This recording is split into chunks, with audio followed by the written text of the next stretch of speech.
Ah, putain. La famille. Ouh. Hmm.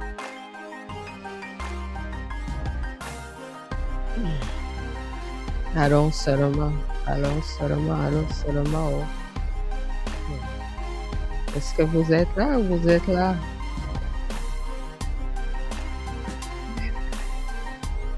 Ouh. La famille.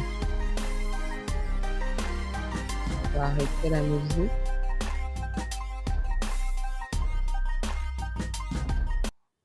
La famille, on va arrêter la musique. Bienvenue, bienvenue sur You and I Talk Show. Aujourd'hui, nous sommes en direct et donc c'est en mode podcast. Et nous sommes le dimanche janvier le 18. Alors, il paraît que les gens sont en train de regarder le football. J'ai complètement oublié qu'il y avait la Coupe d'Afrique des Nations là.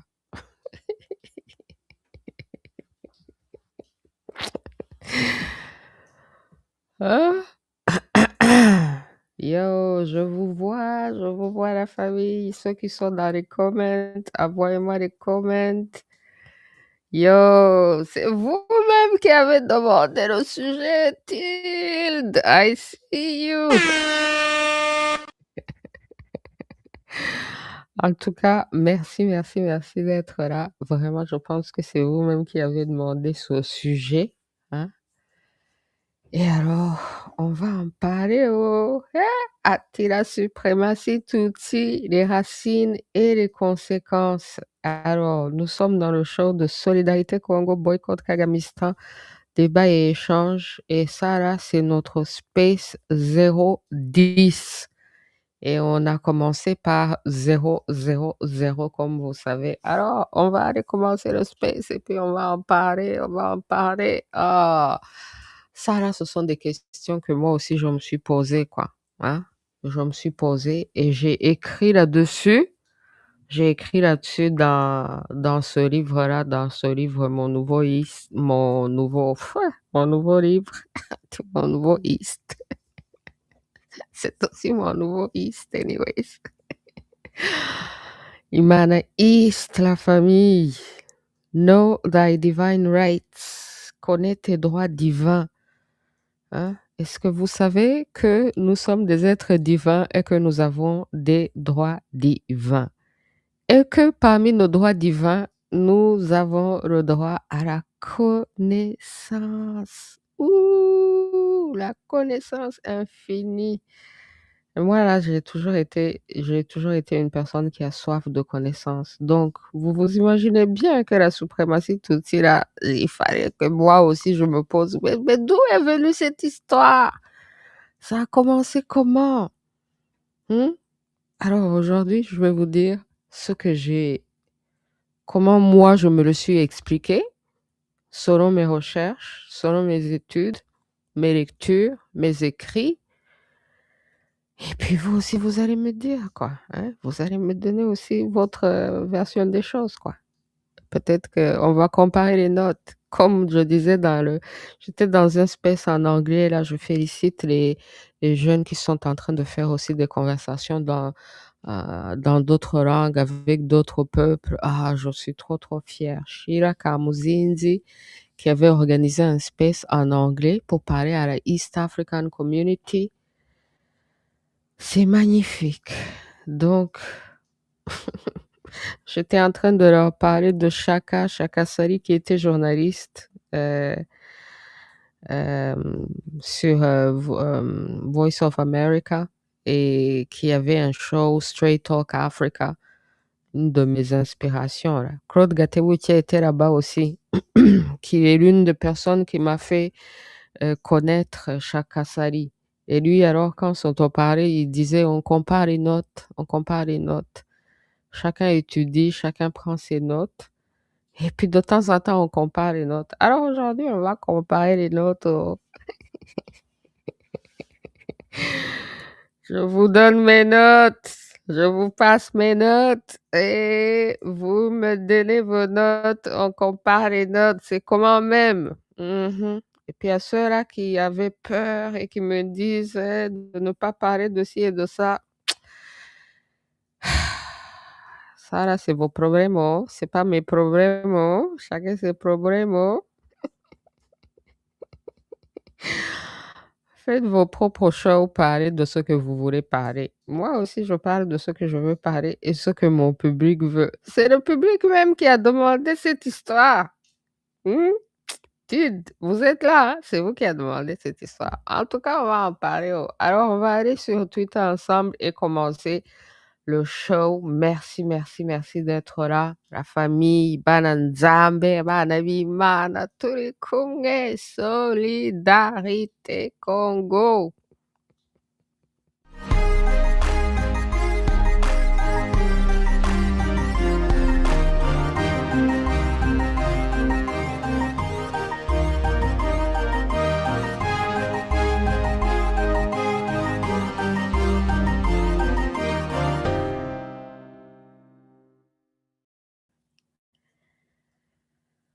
Yeah. Alors, on va partager l'écran et on va aller ensemble, oh. On va aller ensemble, oh. Commencer tout ça sur, sur X. Il y en a. Alors, on va aller sur X, commencer tout ça. Et puis donc, on m'a déjà dit que les gens sont en train de regarder le football aujourd'hui, hein. Yo, je vous parle de mes drapeaux tout à l'heure. Je vous parle de mes drapeaux tout à l'heure. Ah, voilà, on est là sur X donc et en rediffusion directe sur le UNI Talk Show sur YouTube. La famille, merci d'être là. Aujourd'hui, le show, c'est dimanche, le 18 janvier 2026. Et on parle du sujet que le public lui-même a demandé qu'on parle, comme d'habitude. Envoyez vos idées, envoyez vos questions. Ça sera peut-être le sujet prochain, on ne sait jamais. Donc aujourd'hui, on me dit que la plupart des gens sont en train de regarder le football. La finale de la Coupe d'Afrique. Oh là là. Je m'en fous de qui joue. En tout cas, moi, j'ai 2 drapeaux. J'ai 3 drapeaux ici chez moi. Le premier drapeau, évidemment, c'est le drapeau canadien, hein, puisque je suis au Canada, puisque je suis canadienne, citoyen. Yo, le deuxième drapeau que j'ai, c'est le drapeau de l'ancien Congo, le drapeau sous Mobutu, là, le drapeau du Zaïre avec le flambeau au milieu. C'est l'autre drapeau que j'ai. J'adore trop le concept du flambeau. C'est la Madame de la Liberté, non? À New York avec le flambeau. Et le flambeau, là, ça veut dire beaucoup, beaucoup, beaucoup de choses dans la culture africaine. Et puis, l'autre drapeau que j'ai, c'est le drapeau du Sénégal. Oh, Sénégal, le pays de mon papa Diop. Oh là là! Alors, vous vous imaginez pour qui on va être aujourd'hui dans la Coupe d'Afrique des Nations. Félicitations au Sénégal, félicitations au Sénégal. Alors, le space là a commencé. On va, on va essayer de partager. Ou bien ça n'a pas commencé. Ouais, ça a commencé. On va essayer de partager pour que les gens nous rejoignent. OK. Parce que sinon, on sera tout seul dans le space, là.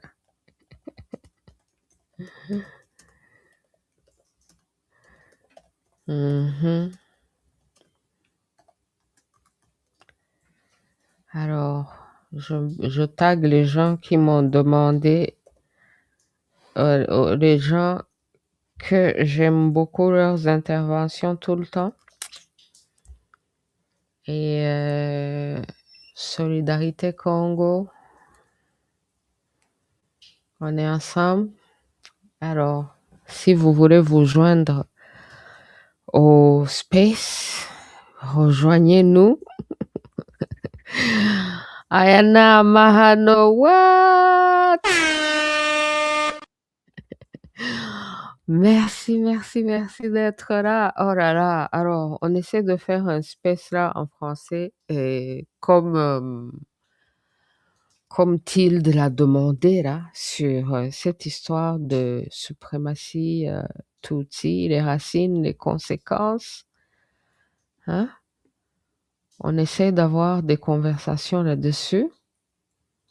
Parce que comment est-ce qu'on va grandir si on n'a pas de conversation sur tous les sujets que les gens ne veulent pas qu'on parle? Ouais. Et puis, c'est surtout quand les gens ne veulent pas qu'on en parle, qu'on se demande, mais pourquoi? Mais pourquoi les gens ne veulent pas qu'on en parle? C'est ça même la grande question. Qu'est-ce que ça va faire si on en parle? Hein? Alors, ceux qui sont sur Twitter, là, dites-moi si vous m'entendez. Et ceux qui sont sur YouTube, dites-moi si vous m'entendez. Moi, j'ai commencé là, même s'il n'y a personne. Ah, Iman, Ayana, Mahano. Ah, on est ensemble, on est ensemble. Donc, on va commencer même s'il n'y a personne. Comme ça, bon, quand les gens vont venir, ils vont intervenir. Voilà, Ayana Mahano dit, il faut en parler. Il faut en parler, quoi. Eh oui, c'est comme ça. Attends, je mets aussi le lien du YouTube sur Twitter et puis on commence. On commence. Mhm. On est aussi ici en live. En live. Ah, il y a le frère Symphorien Pombe. Merci, merci. Il nous a sauvés. Oh. Il nous a sauvés. Sinon, on allait être là dans le space tout seul comme ça. Là. Oh, merci, merci. Solidarité Congo. On est trop, trop, trop ensemble. Merci, merci. Ah, il y a Gilgwa Happy aussi qui nous a rejoints. Ok, merci, merci la famille. On va en parler. Bon, je commence d'abord par demander au frère Symphorien Pombe de prendre la parole. Comme ça, il va nous dire ce qu'il en pense du sujet. Est-ce qu'il faut en parler ou pas? En tout cas, nous, on nous décourage, on nous dit de ne pas en parler, mais on va voir si lui il dit que il faut en parler, quoi. En tout cas, moi, aujourd'hui, je suis préparée à vous dire ce que j'en pense. Hein? Qu'est-ce que mes recherches m'ont montré? Ah, man. Je suis prêt à vous dire, je suis prêt à vous dire. Cher frère Symphorien Pombe, merci beaucoup d'être là. Vraiment, si vous êtes disponible, dites-nous quelque chose et puis on va commencer à grimper la montagne ou descendre la montagne glissante là du sujet du jour. En tout cas, entre-temps, les gens sur YouTube, alors je vais vous parler, je vais vous en parler. Déjà, pour commencer par les conséquences, la suprématie Tutsi, les racines et les conséquences. Déjà, les conséquences que moi j'ai trouvées, c'est que, ou bien la conclusion même que j'en ai tirée, c'est que à la base, au fin fond, profond du problème, la suprématie Tutsi là, c'est On peut dire dans le langage des Rwandais, même que les Rwandais vont comprendre aussi, c'est de l'Ubwenge des Blancs, le Ubwenge des colonisateurs, des esclavagistes, pour en fait détruire les Tutsis eux-mêmes. Eh oui, ce qu'ils vont créer comme, comme Tutsis là, hein? Ou ceux qu'ils vont désigner comme Tutsis ou ceux qui vont devenir des Tutsis et ceux qui vont adhérer à cette philosophie, ils vont tomber dans le piège. Ils vont tomber dans le piège parce qu'ils créent le concept d'apparence où immédiatement on pourrait dire c'est pour distinguer les Tutsis, les élever et tout, pour ensuite en faire leur collabo. Mais la finalité de ça, de cette invention, de cette philosophie, en fait, c'est de détruire les Tutsis. Donc, ce qui est bizarre jusqu'aujourd'hui et ce qui est tragique, même dans cette histoire, c'est que les gens qui sont tombés dans le piège, les tribalistes même, ne s'en rendent pas compte. Ils s'en rendent pas compte que c'est de l'Ubwenge des esclavagistes, des colonisateurs créés pour les détruire. Eux, là, ils ont pris le côté où c'était pour leur dire: «Ah, vous êtes ci, vous êtes ci, vous êtes ça». Et ils ont avalé le piège, quoi. Ils sont tombés dedans, dans le piège, les tribalistes. Et pourtant, si vous voyez les résultats sur le terrain, les conséquences, Heu, ceux qui sont tombés dans ce piège et ceux qui sont justement, devenus des Tutsis ou des tribalistes, ils sont morts plus que jamais et ils ont des problèmes partout plus que jamais. Donc, à quoi est-ce que cette philosophie les a servis? Donc moi, je suis venue à la conclusion que c'est une philosophie qui a été inventée pour les détruire, surtout les Tutsis. Et puis que ça a commencé à faire son boulot et que ceux qui continuent, ceux qui vont continuer dans ça, ben, ils vont continuer à mourir, ils vont continuer à être détruits, hein. Donc maintenant là, je vous explique mon cheminement pour arriver à cette conclusion, hein, pour arriver à tout ça là, je vais vous expliquer maintenant mon cheminement. Oh, il y a le frère Symphorien Pombe qui nous a acheté du champagne. Merci, merci, merci.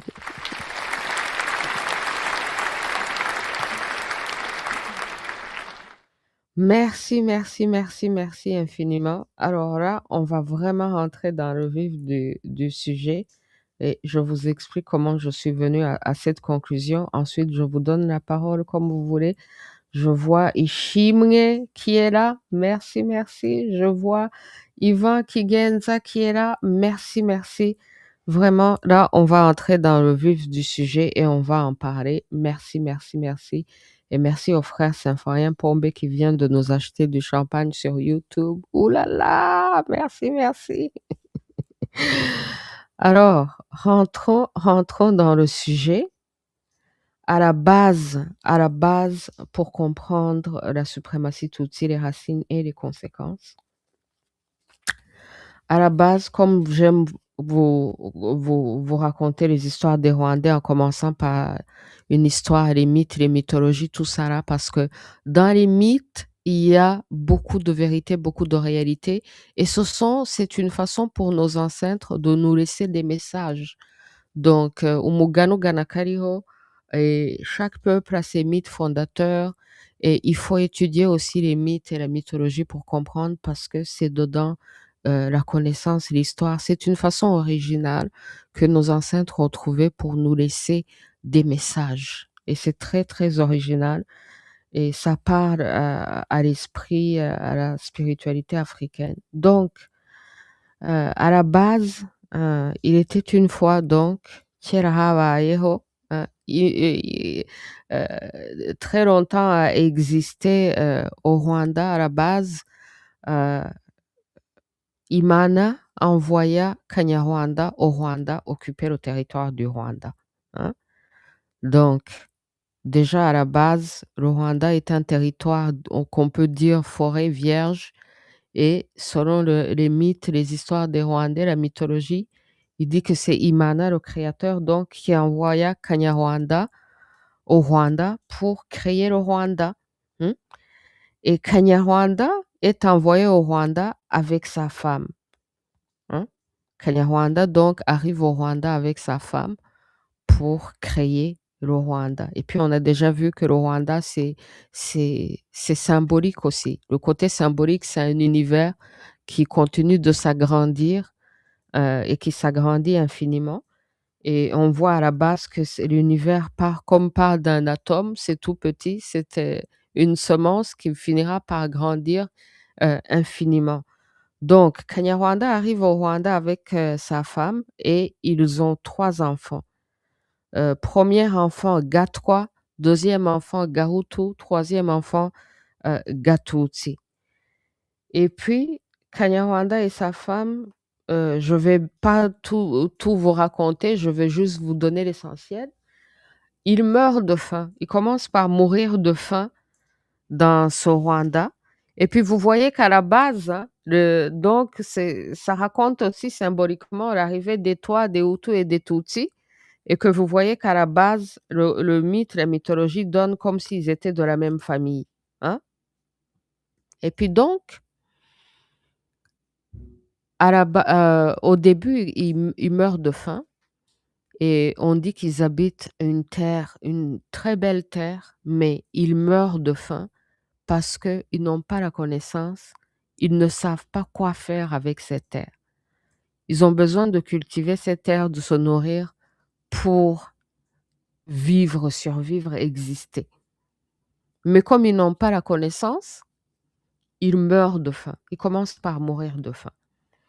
Et puis, Kanyarwanda se dit, je dois envoyer mes enfants chez Kimenyi pour avoir la connaissance du temps, quand est-ce qu'il faut planter, quand est-ce qu'il faut planter les aliments pour éventuellement avoir une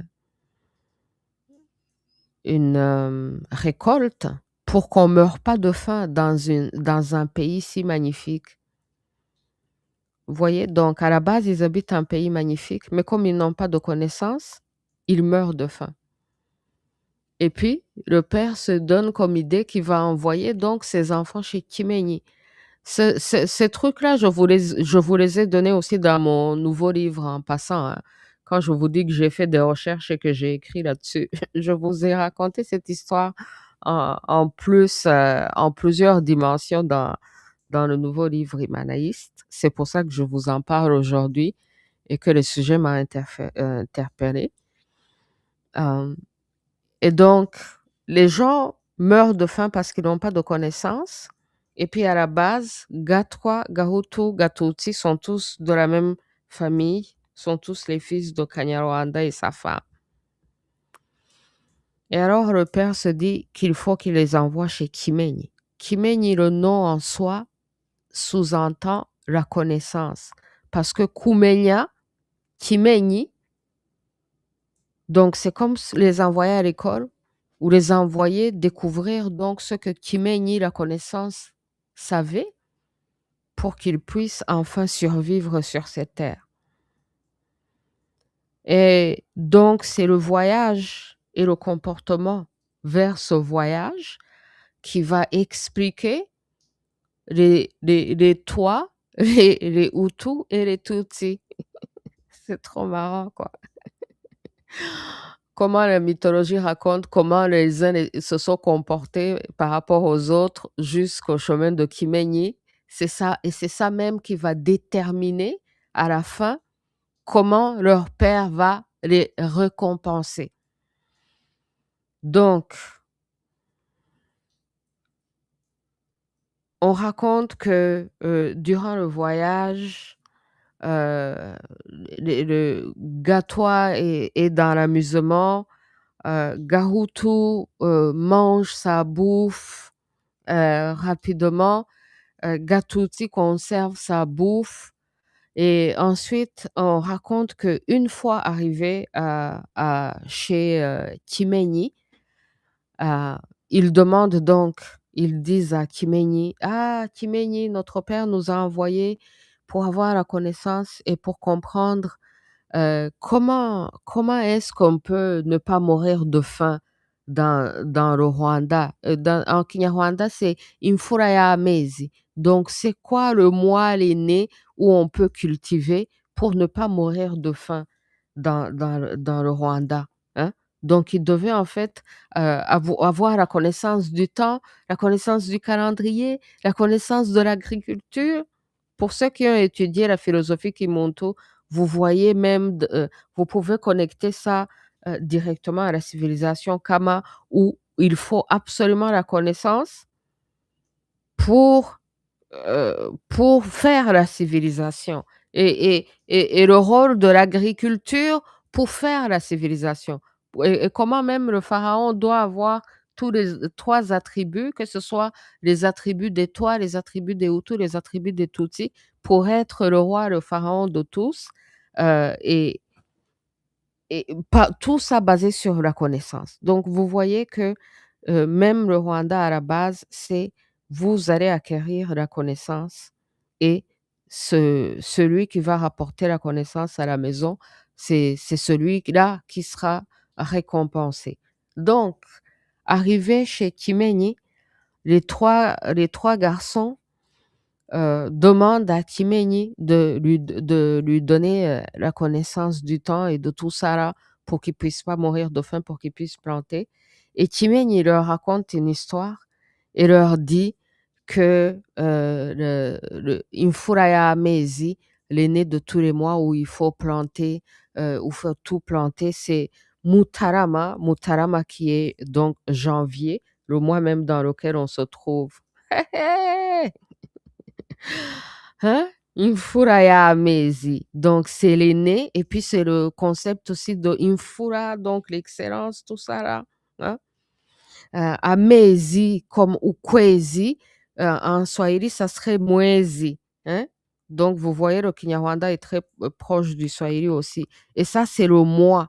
Donc c'est quel mois qui est l'aîné de tous les mois pour que ce soit ce mois dans lequel on va planter pour éventuellement avoir, une récolte.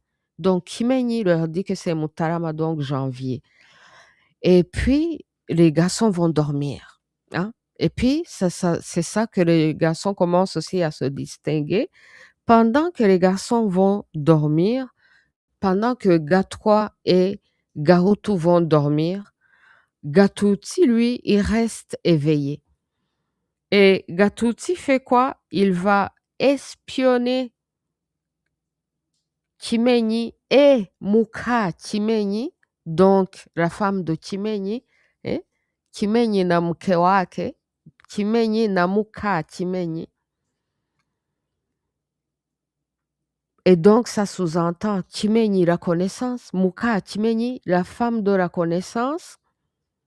Ça sous-entend the power behind the man, comme tous les gens aiment dire que derrière les grands hommes, il y a des grandes femmes.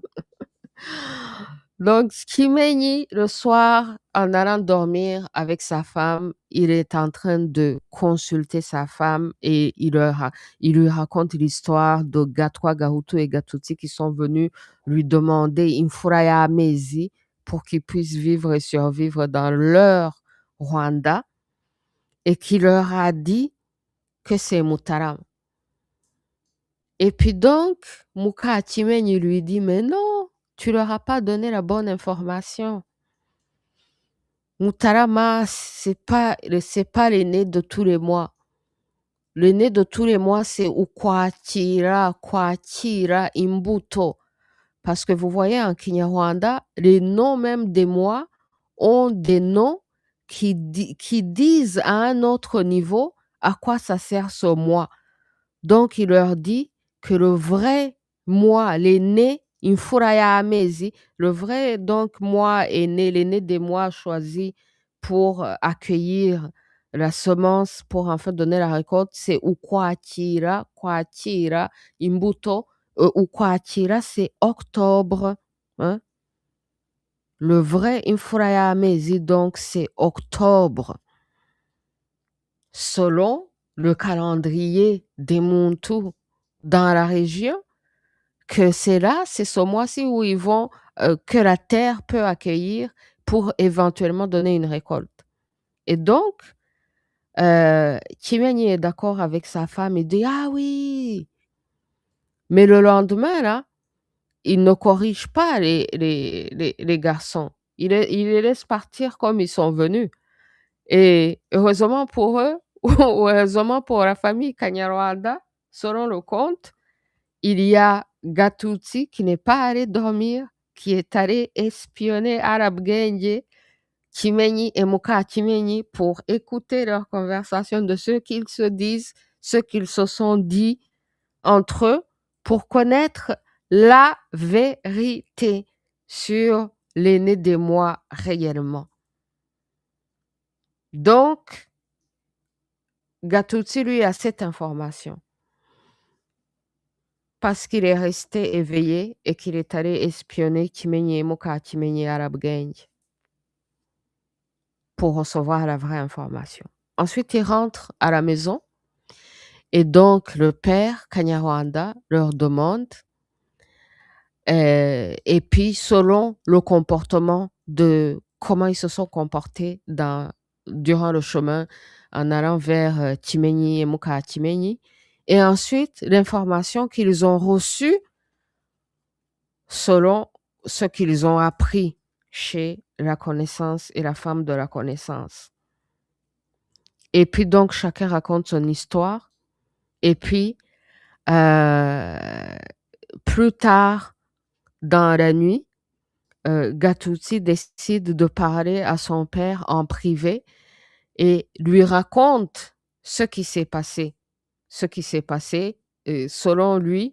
Et puis, il lui raconte aussi comment il est resté éveillé et qu'il n'est pas allé dormir et qu'il est allé écouter qu'est-ce qui s'est passé entre Kimenyi et Muka Kimenyi pour découvrir la vraie information, la vraie connaissance sur quand est-ce qu'il faut planter euh, les, les plantes, quoi, les aliments, quoi. Ubngak. Et puis donc, le père le remercie et leur distribue les récompenses selon comment ils se sont comportés et l'information qu'ils ont ramenée. Parce que ça, après ça, ils testent donc les réponses des deux. Et la réponse qui avait donné la récolte, c'est celle que Gattuti avait donnée. Donc, ils se rendent compte que c'était ça la vraie information. Et puis donc, ils distribuent les travails, les occupations sociales par rapport au comportement de leurs enfants. Donc, je fast forward au moment où Gattuti est donc remercié et mise sa responsabilité deviendra de garder le lait, hein, qui fait allusion aussi à la vache, parce que au-delà de ce que la vache était la monnaie avant l'invention de la monnaie papier que tout le monde peut imprimer. À la base, la vache, c'était la monnaie. Donc, être confié du lait de la vache, c'est comme être confié de la banque, disons, de la banque centrale ou de richesse, de la monnaie du pays. Et donc, Gahutu, lui, est confié la responsabilité de cultiver la terre. Selon le conte, c'est parce qu'il appréciait beaucoup les aliments et donc on lui donne la terre. Donc, il y a on le confie la banque et l'autre, on le confie l'autre banque qui est la terre. Et puis, Gatwa, lui, devient la personne qui est libre, hein, qui est libre Dans l'Égypte antique, c'est représenté aussi par la divinité Bès, qui est la divinité de l'amusement, le entertainment, et la personne qui a même la liberté de dire tout ce qu'il veut au roi. Donc, chacun a sa place et chaque occupation est complémentaire en fait, parce que l'un ne va pas sans l'autre, hein. Donc ça, c'est le conte, la mythologie dans la mythologie créateur des Rwandais. Donc, vous voyez que il y a un peu du concept de méritocratie aussi dedans, que les gens sont confiés des choses selon ce qu'ils ont montré l'intérêt de faire et ce qu'ils ont montré, de quoi ils étaient capables de faire. Et ensuite, heu, les occupations des uns et des autres, heu, c'est complémentaire. Ils ont tous besoin des uns et des autres, ils viennent tous de la même famille, et il n'y a pas vraiment de suprématie comme telle, vous voyez? Et puis alors, vient un jour, le choc des civilisations, que je peux appeler le choc des civilisations. Il y a des gens qui ont écrit sur le choc des civilisations. Un jour, les Allemands qui débarquent, au Rwanda, et ça, je pense, c'est un autre, élément vraiment qui, un événement majeur selon moi pour comprendre comment la suprématie Tutsi fut créée et ensuite fut utilisée contre les Tutsis pour les détruire, et que malheureusement le problème c'est qu'aujourd'hui les gens n'ont pas compris, ils n'ont toujours pas compris que c'est un piège, c'est un truc qui a été inventé pour détruire ceux pour qui il a été inventé, et il va falloir que les gens réalisent et se rendent compte que ça a été inventé pour les détruire et ne pas adhérer à ces idéologies. Donc, un jour, les Allemands débarquent au Rwanda et ils demandent à voir le roi. À la base, les explorateurs qui ont débarqué au Rwanda, ils étaient à la recherche donc du Nil, de la source du Nil. Et vous savez que le Rwanda, le Burundi, il y a parmi les sources les plus lointaines du Nil. Donc, et ils voulaient faire leur map du Nil. Et ils avaient déjà vu le Nil all the way en Égypte. Et ils avaient vu les images de la civilisation égyptienne, les vaches, tout ça là, les Hutus et les Tutsis, ils les avaient tous vus.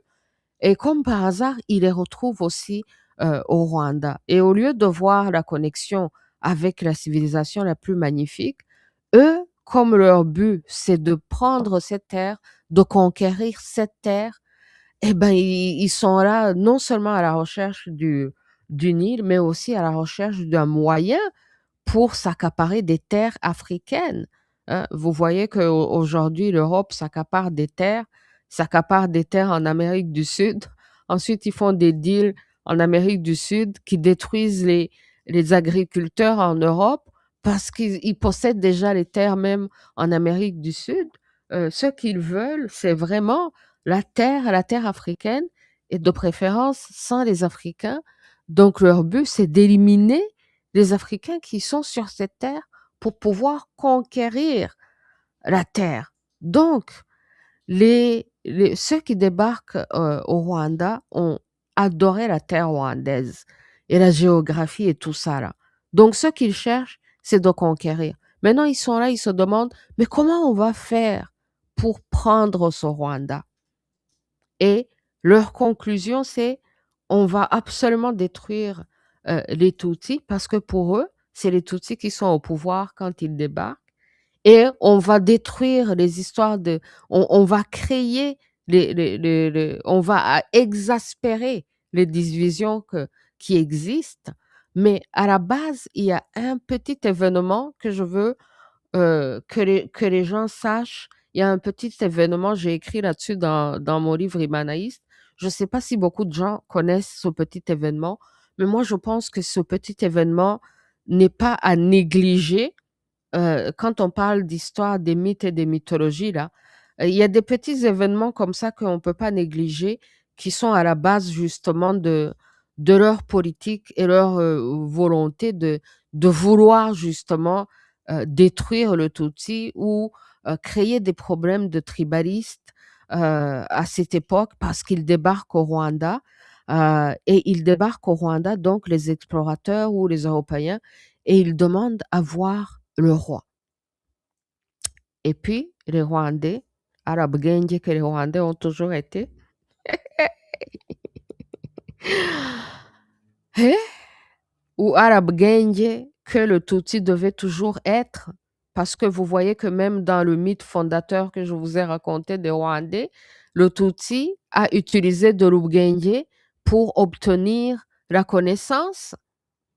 Donc, à la base même dans la définition du Tutsi chez les Rwandais, il y a cette idée qu'il faut être intelligent et qu'il faut utiliser de l'Ubgenge pour avancer. Et Ubgenge, c'est l'intelligence. Tous les humains doivent en avoir. Mais le problème, c'est quand on utilise de l'Ubgenge pour faire du mal. Et ça, c'est l'Ubgenge inférieur, l'Ubgenge satanique, versus l'Ubgenge supérieur, qui est l'Ubgenge matique, qui est l'Ubgenge de être capable de trouver la connaissance, justement, trouver la vraie information et propager la vérité pour sauver sa famille qui mourait de faim, mais qui, grâce à la connaissance obtenue par Ubgenge, on est capable de sauver même toute une nation. Donc, quand les Européens arrivent, quand les Européens arrivent et qu'ils demandent qu'il faut qu'ils voient le roi, là, leur joue de l'Ubgenge parce que ils sont qui pour débarquer et demander à voir le roi? Est-ce que vous pouvez débarquer dans n'importe quel pays européen parce que vous êtes explorateur et vous demandez à voir le roi et puis le roi vous l'accorde? Non. Donc, la cour rwandaise de cette époque, quand ils débarquent, ils jouent de l'Ubgenge. Le roi se met sur une autre colline, le pays des 1000 collines. Le roi se met sur une colline et il regarde de loin les Rwandais qui sont en train de jouer un cinéma aux explorateurs européens et qui ont présenté un autre homme comme un impersonator ou sosie ou quelqu'un qui joue le rôle du roi, mais qui n'est pas vraiment le roi.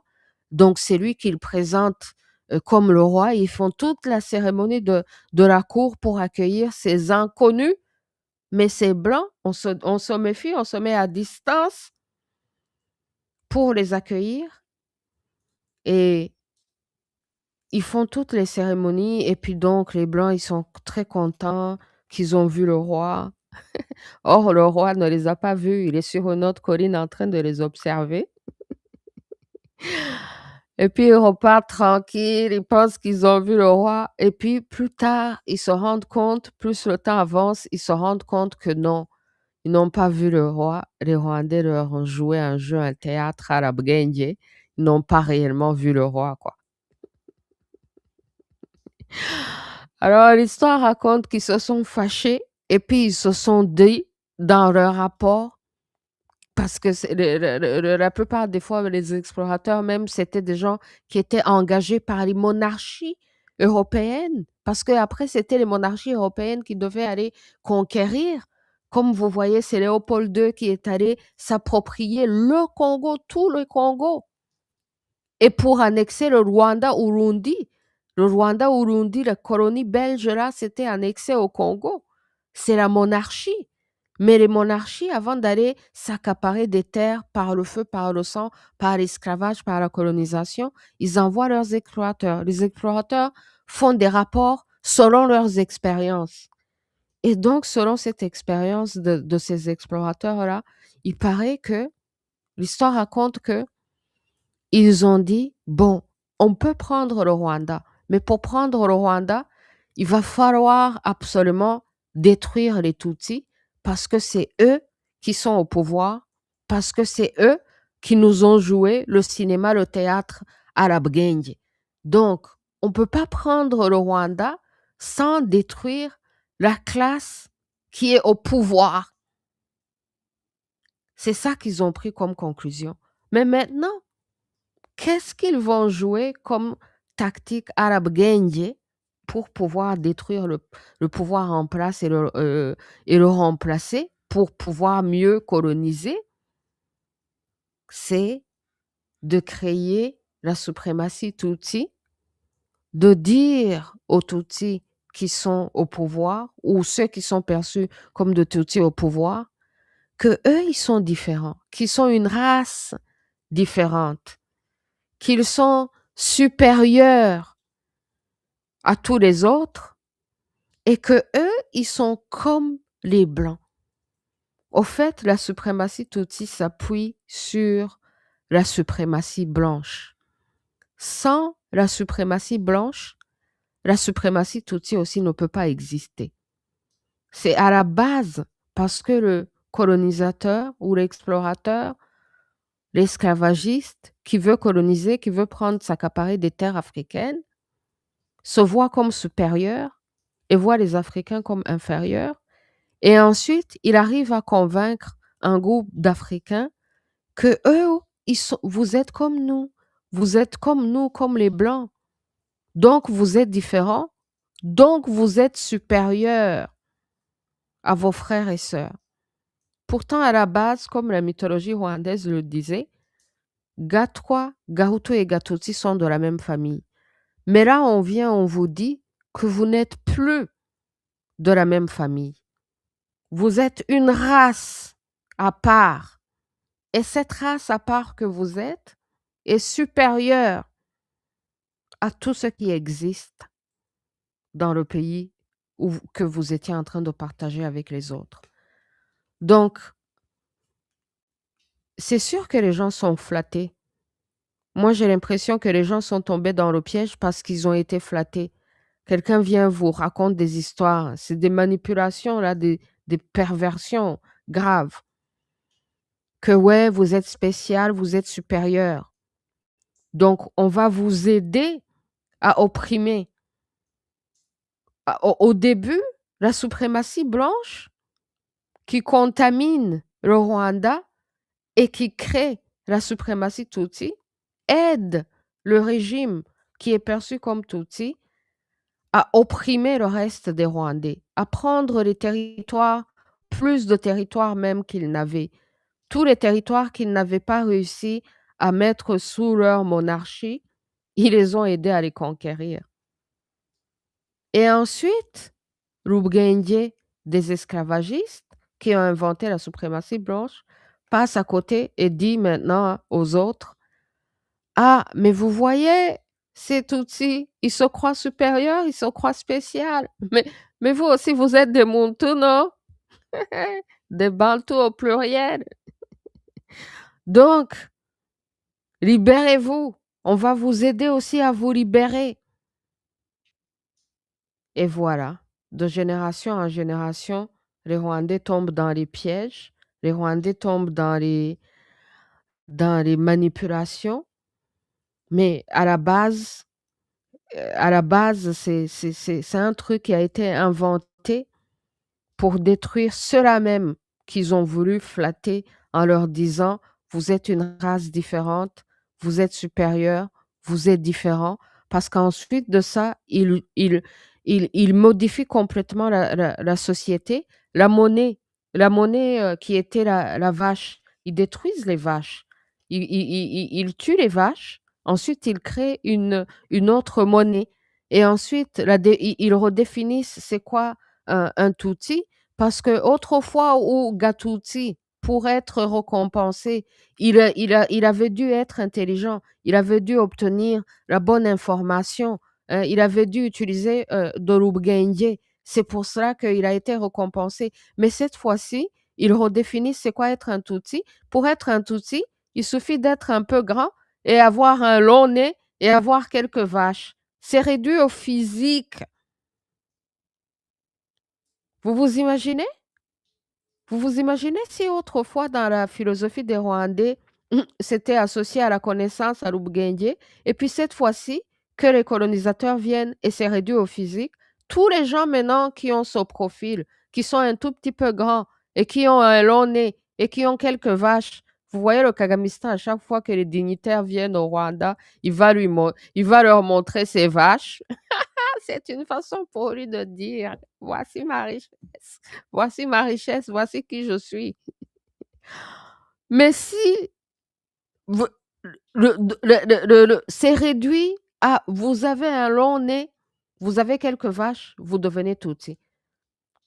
Donc du coup, il y a des gens, ils n'ont jamais étudié, ils sont complètement ignorants, mais juste parce qu'ils fit le profil, ils n'ont même pas de connaissances, donc ils sont jamais allés chez Kimenyi, ils n'ont jamais démontré de l'Ubgenje. Mais puisqu'ils sont grands et qu'ils ont le long nez, ils deviennent des Tutsis. Est-ce que vous voyez la catastrophe que ça fait? Parce que c'est comme ça maintenant que en plus, ça devient un truc de physique.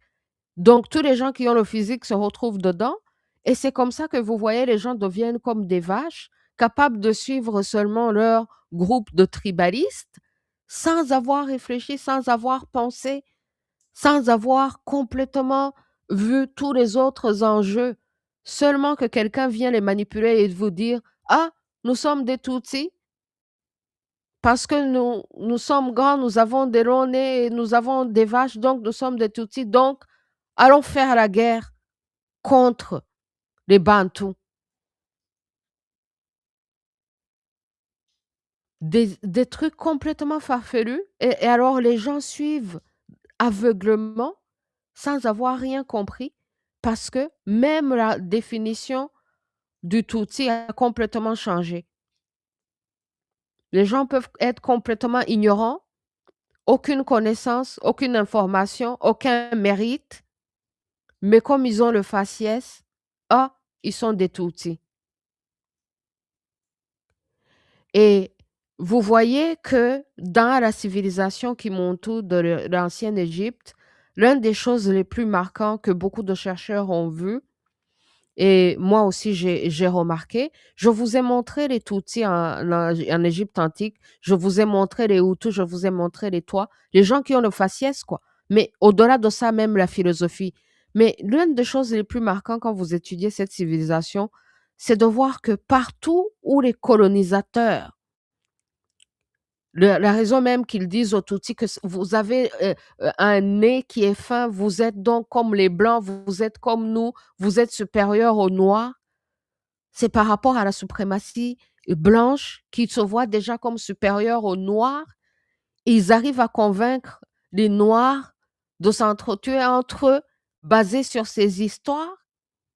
Et puis, vous voyez que dans la civilisation égyptienne, pour perpétuer cette suprématie, pour perpétuer cette fausse idée, partout où ils trouvent des statues avec des nez typiquement africains, comme eux ils disent, typiquement négro-africaines ou typiquement bantou, comme ils disent, ils les détruisent.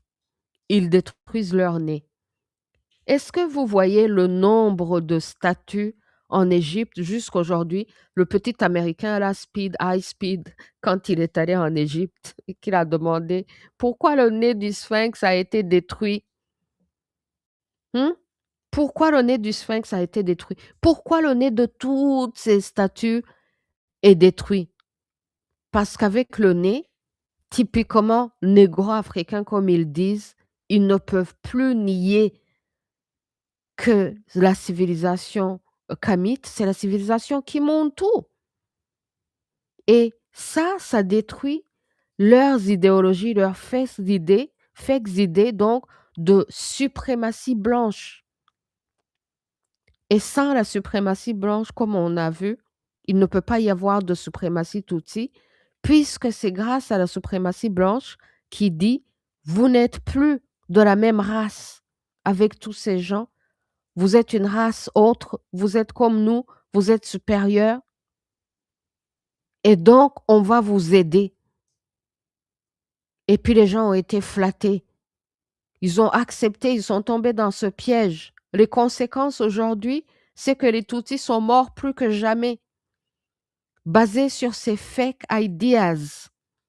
Et que la solution, ça serait que les tribalistes se rendent compte du piège dans lequel ils sont tombés. Parce qu'à la base, le Rwanda est une nation. Kanyarwanda et sa femme à la base, qui ont 3 fils. Donc les Rwandais, les Hutus, les Tutsis et les Twa ne peuvent pas être de races différentes, puisqu'ils viennent tous de Kanyarwanda.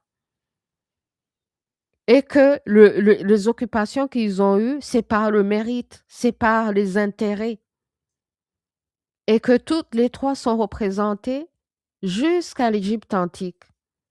Et puis, je vais terminer par Cheikh Anta Diop qui avait prévu, qui avait prévenu que si les Tutsis persistent dans leur suprématie Tutsi, dans l'idéologie où ils se comportent, où ils ont accepté l'idée que c'était une race différente, leur arrivée au pouvoir passe par un génocide.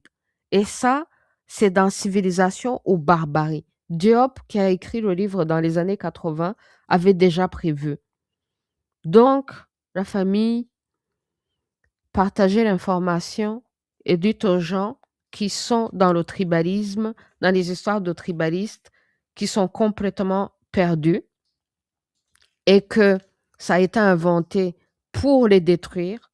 La suprématie Tutsi a été inventée pour détruire les Tutsis et que c'est les Tutsis qui perdent et qui vont perdre le maximum dans ça et qu'ils vont utiliser les Hutus, les dites Hutus pour détruire les Tutsis. Ils vont utiliser les Tutsis pour détruire les Hutus et les toits, eux, ils sont détruits depuis des années et à la fin, ils auront la terre qu'ils voulaient, donc la terre du Rwanda. Et s'ils peuvent utiliser le Kagamistan basé sur ces histoires de suprématie Tutsi pour détruire le Congo, ils vont l'utiliser pour détruire le Congo. Mais à la fin, qui va tout perdre? Ce sont les Africains qui vont tout perdre. Parce que les Congolais seront génocidés. Les Congolais ont été génocidés, plus de 15 millions. Et les Rwandais aussi ont été génocidés. Les Tutsis ont été génocidés, les Hutus ont été génocidés. Donc, qui perd dans tout ça? Il faut que les gens réalisent que cette idéologie a été inventée pour les détruire et qu'ils vont être utilisés pour détruire les autres et que les autres aussi vont être utilisés pour les détruire. Et qu'à la fin, les Rwandais, les Congolais deviendront comme ces peuples d'ici, là, au Canada où je me trouve. Ça fait d'ailleurs partie des choses qui m'ont réveillée, de se rendre compte comment les Canadiens originaux, les peuples autochtones, ont été détruits et que leur terre est complètement conquise et sous occupation complète. Donc, ils vont utiliser, vous donner des idéologies pour vous détruire. Ça va vous détruire. Et à la fin, qui aura cette terre? Eh ben, ce sont tous ceux-là qui vous ont dit que vous étiez supérieurs et de races différentes et qu'ils allaient vous aider à détruire vos frères et sœurs et qu'au lieu de se dire non, non, non, non, non, non, c'est pas vrai, nous sommes frères et sœurs, nous sommes tous Bantous parce que Bantou c'est le pluriel de Montou, nous sommes tous des Montous, nous sommes tous des enfants d'Imana et Imana nous a tous créés, Imana nous aime tous, nous ne sommes pas supérieurs, nous ne sommes pas spéciaux et nous sommes des êtres divins comme tout le monde est une création divine. Donc, Imana ne fait pas de ségrégation dans ces créatures. Au lieu de se comporter comme ça, les gens sont tombés dans les pièges et ils sont dans ces histoires de tribalistes et de suprémacistes. Et à la fin, qui perd? Ben, ce sont eux-mêmes, ce sont nous-mêmes qui perdons dans cette histoire. Donc, la famille, réveillons-nous, réveillons-nous et puis comparons nos notes. Vous qui m'écoutez ou vous qui me suivez là, dites-moi selon vous, selon vos recherches, qu'est-ce qui s'est passé, d'où est venue ces histoires et comment on va en sortir. Merci, merci, merci, la famille. Je vais commencer à donner la parole. Ah, je vois le frère Symphorien Pombé. Merci beaucoup. Alors, on lui invite pour parler. Est-ce que si vous me voyez, prenez la parole seulement. Alors, on fait comment? Oui, merci, merci.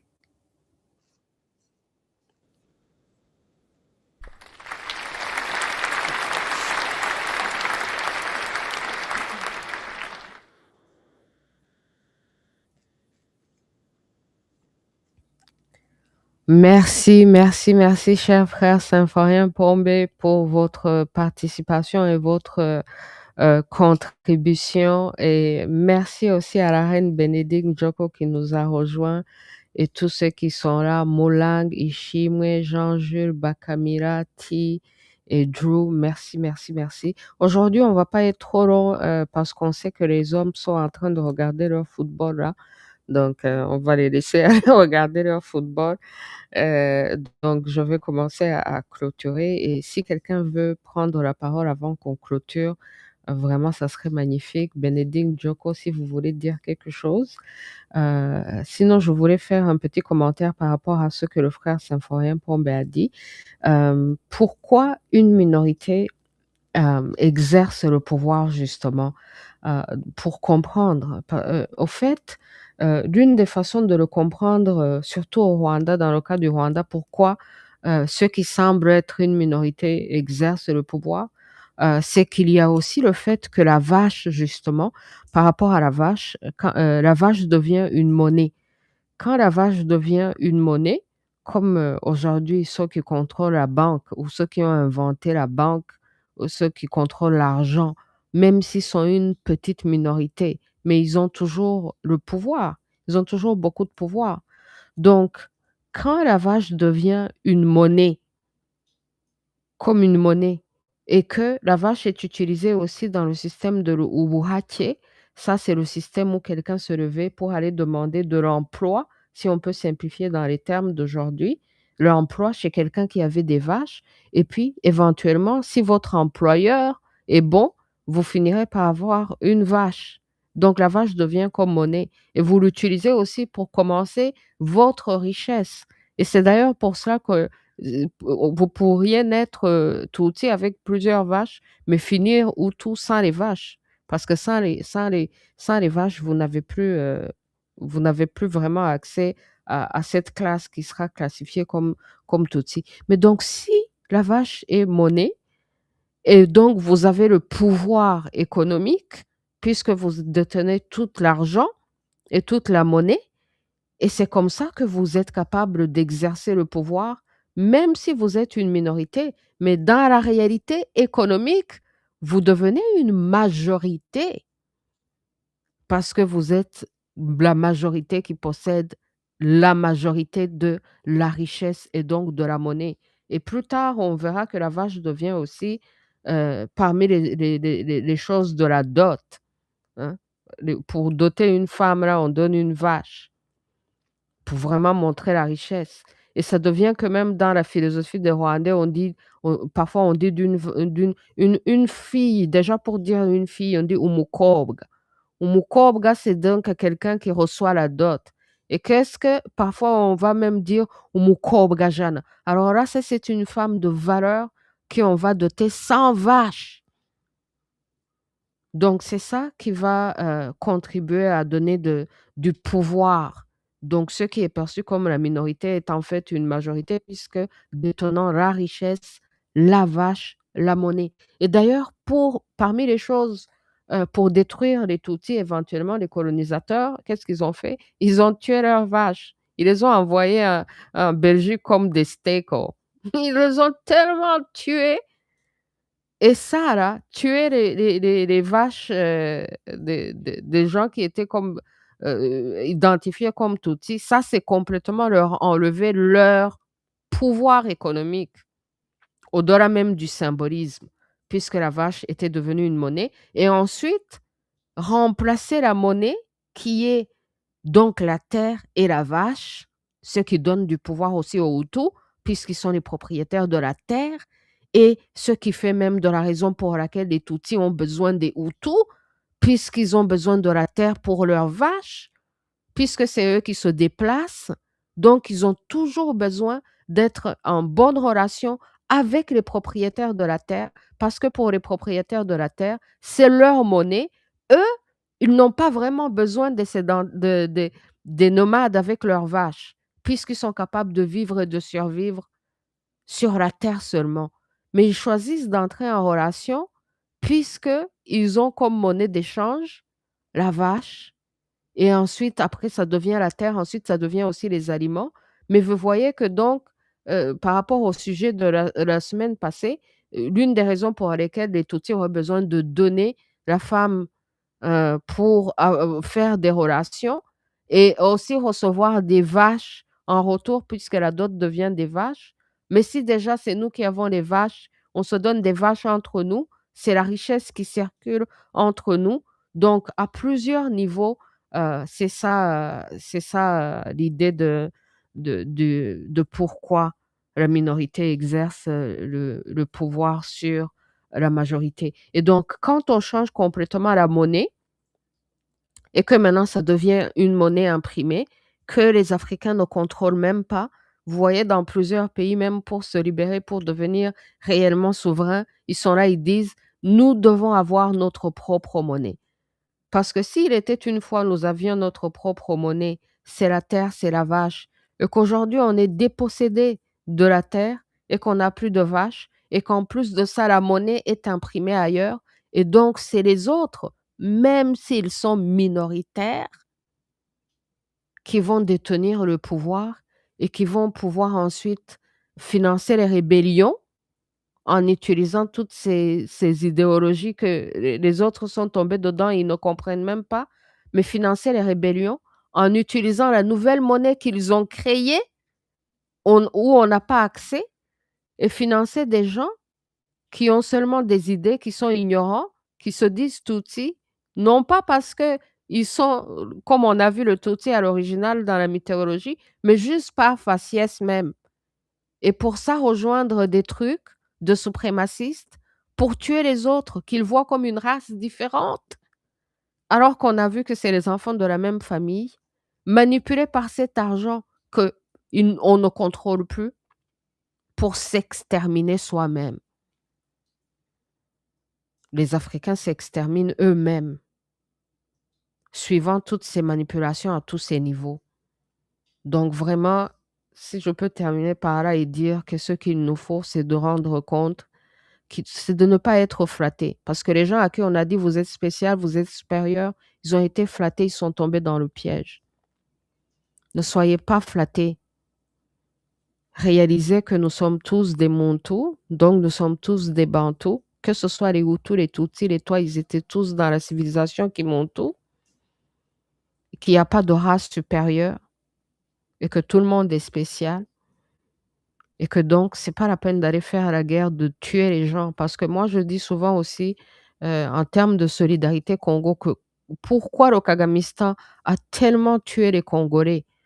Parce que dans les histoires de suprémacistes des Rwandais, là, des tribalistes, ils voient les Congolais comme les Hutus. Et comment les Rwandais aiment trop se déshumaniser entre eux, s'ils voient l'autre comme un animal. Si déjà ils voient l'autre comme un animal, ils se donnent le droit et la permission de le tuer parce que ce n'est même plus un être humain. La personne est perçue comme un animal inférieur. Et donc, ils s'autorisent à génocider comme ça les gens parce qu'ils ne voient même pas leur humanité, parce qu'ils sont tombés dans les pièges des tribalistes et des suprémacistes.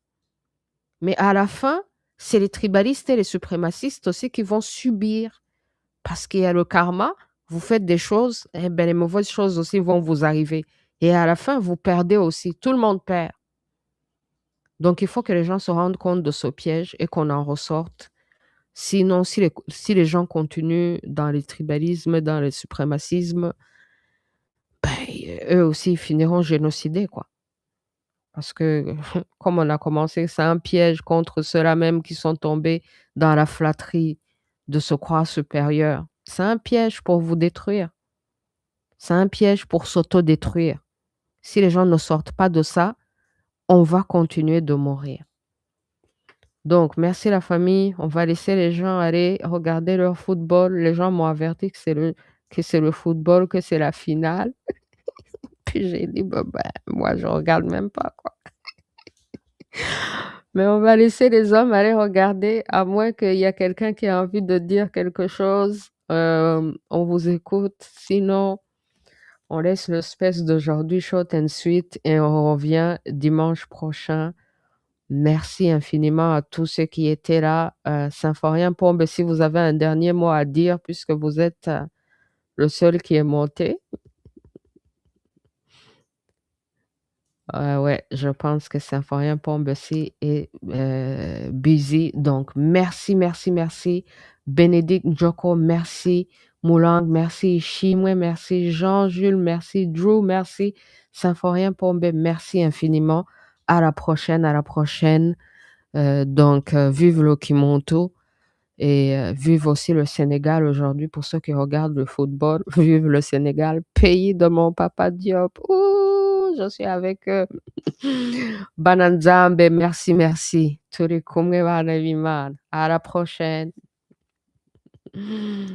All right, la famille. Donc, voilà, aujourd'hui c'est short and sweet. On va vous laisser aller regarder le match. Je vais voir un commentaire ici, dernier commentaire de Dirgwa Happy. Supremacy Tutsi has been au Rwanda avant même les Blancs come to colonize us. Je ne suis pas d'accord avec vous parce que mbere y'uko abazungu baza mu Rwanda, umwami yahekwaga n'abahutu cyangwa abatwa bakicwa. Donc là, il y a plusieurs niveaux.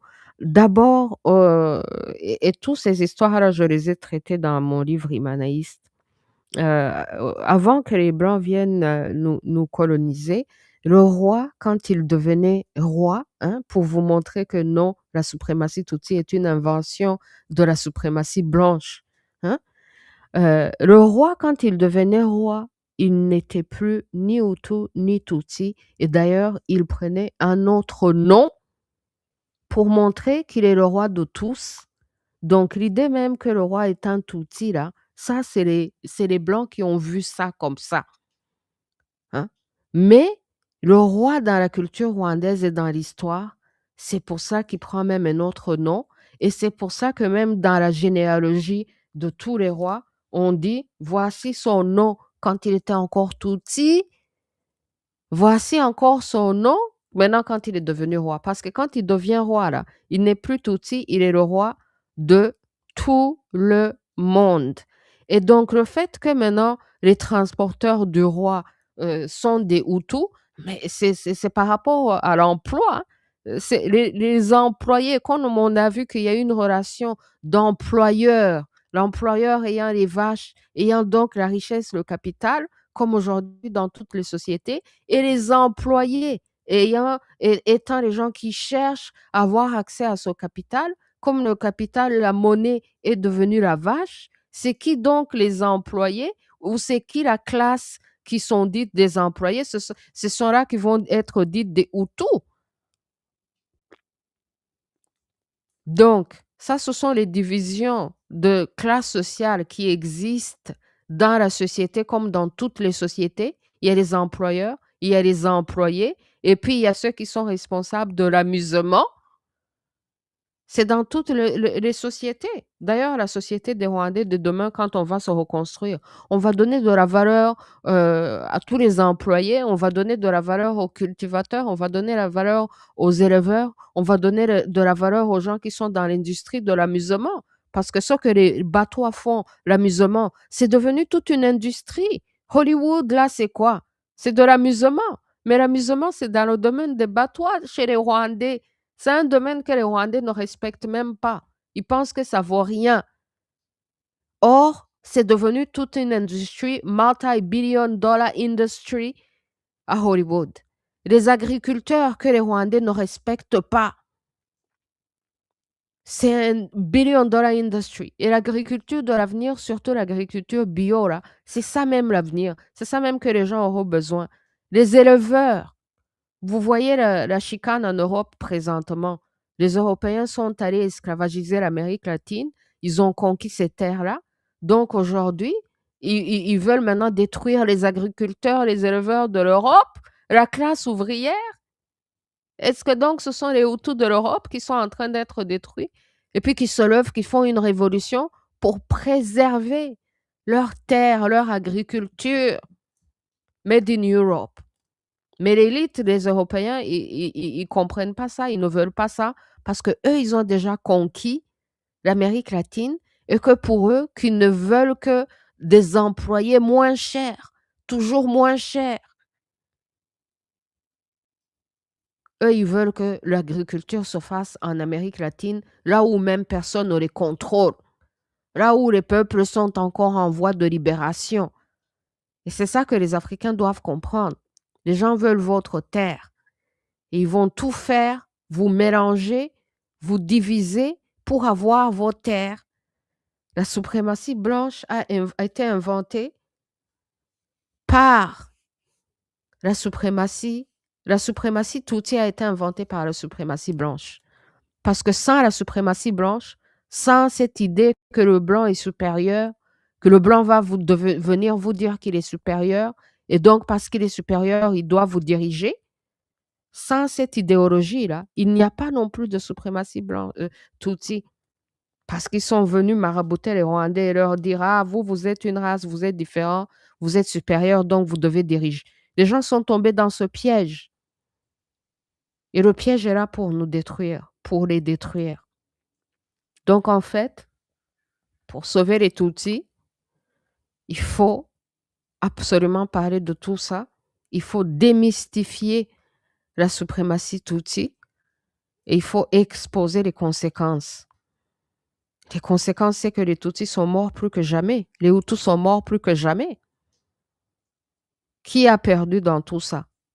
C'est les Hutus, c'est les Tutsis, c'est les Tois, c'est les Rwandais, c'est les Congolais. Les Congolais sont morts plus que jamais. Alors, si même vous voulez prouver votre supériorité, faites-le arabe Gengue, faites-le en paix, sans utiliser la guerre, sans utiliser les armes. Amenez les bonnes idées, apportez la connaissance, comme à l'original, les vraies définitions originales. Soyez des gens remplis de connaissances, des gens qui disent la vérité, des gens qui partagent la bonne information. C'est comme ça que le Tutsi avait été récompensé.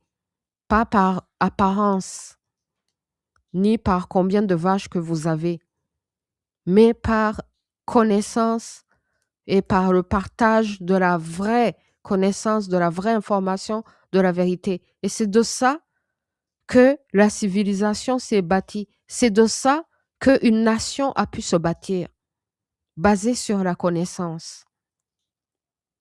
Donc, merci la famille. Merci d'avoir été avec nous. Partagez la connaissance, partagez la vérité. C'est ça.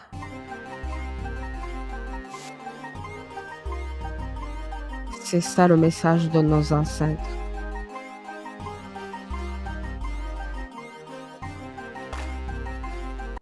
En passant, c'est pour ça que je vous parle de nos droits divins.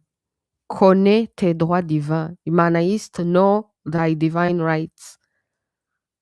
Connaître nos droits divins, c'est aussi avoir la connaissance sur toutes nos divinités ancestrales, le message qu'ils ont laissé, toutes les questions que je me suis posées, incluant cette question justement, et d'arriver à la répondre historiquement, spirituellement, moralement, anthropologiquement, scientifiquement. Comme ça, on est dans le partage de la connaissance. Donc, quand je vous dis aussi connais tes droits divins, c'est la connaissance que je partage.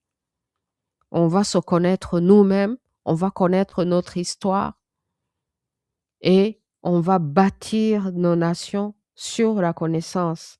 C'est comme ça qu'on va rebâtir une civilisation basée sur la connaissance. Merci la famille.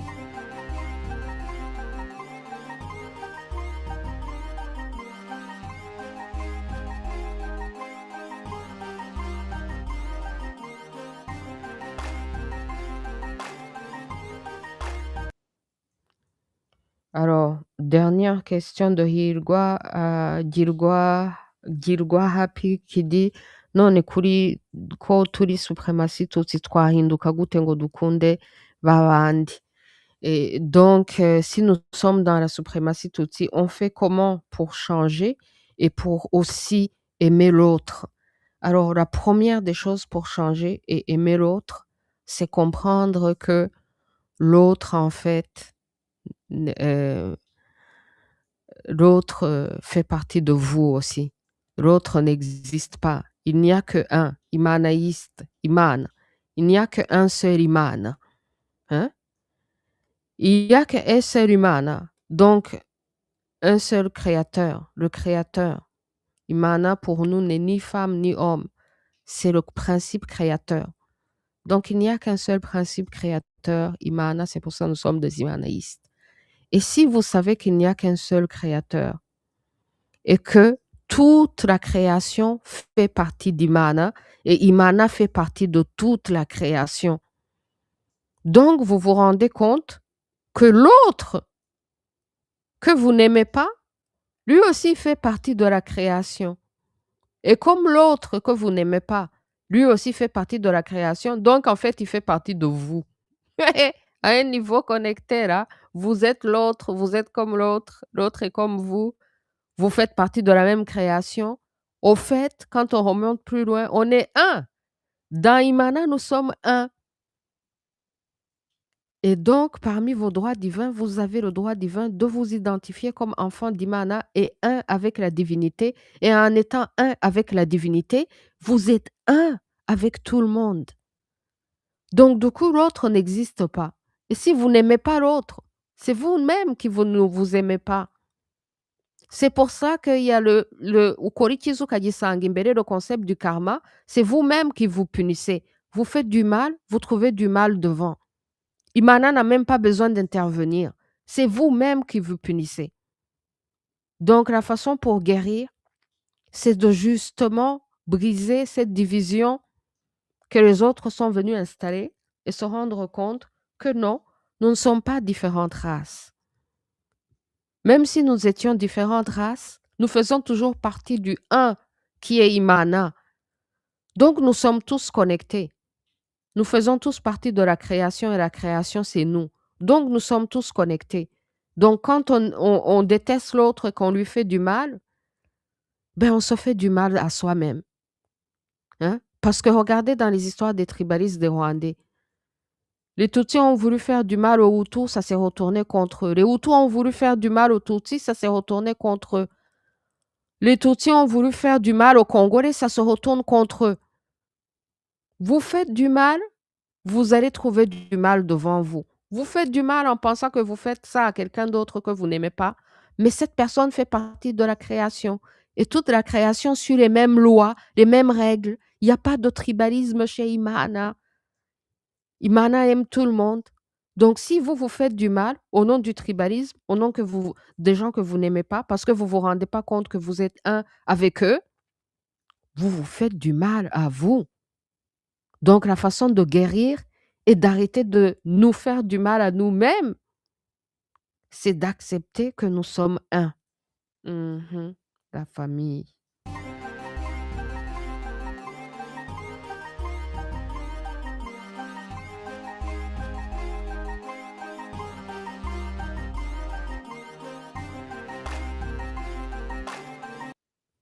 Il y a un scientifique rwandais qui avait prouvé que 2 lignes droites parallèles se rencontrent à l'infini. Ah, je vous laisse avec ça. Bisous, bisous la famille. Nous sommes un. Solidarité Congo. C'est pour ça même on est capable de faire Solidarité Congo. Parce qu'on a dépassé ces histoires de tribalistes et qu'on voit notre unité dans la divinité avec le peuple Congo. Et qu'on a de la compassion pour ce que les tribalistes du Kagamistan sont allés faire au Congo. Et qu'on est contre. Et qu'on utilise notre voix pour dire la vérité, rien que la vérité. Parce que c'est ça qui va nous sauver. Et c'est ça qui nous rend un. Nous sommes un dans la vérité. Ceux qui rencontrent des mensonges, là, on ne peut plus être un quand vous commencez les mensonges. Anyways, bisous, bisous la famille, à la prochaine. Vive le Sénégal, vive le Congo, vive l'Afrique, vive la spiritualité qui monte tout. Iman, iman, iman, nzambe, nzambe.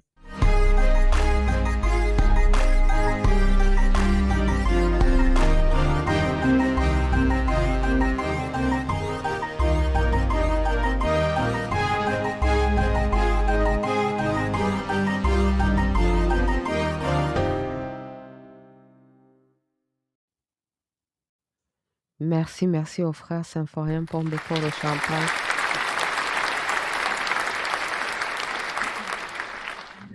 Merci, merci à vous tous. Béa, Tilde, ceux qui m'avaient suggéré le sujet, vraiment, envoyez d'autres questions. J'y vais par ce que vous voulez. Merci.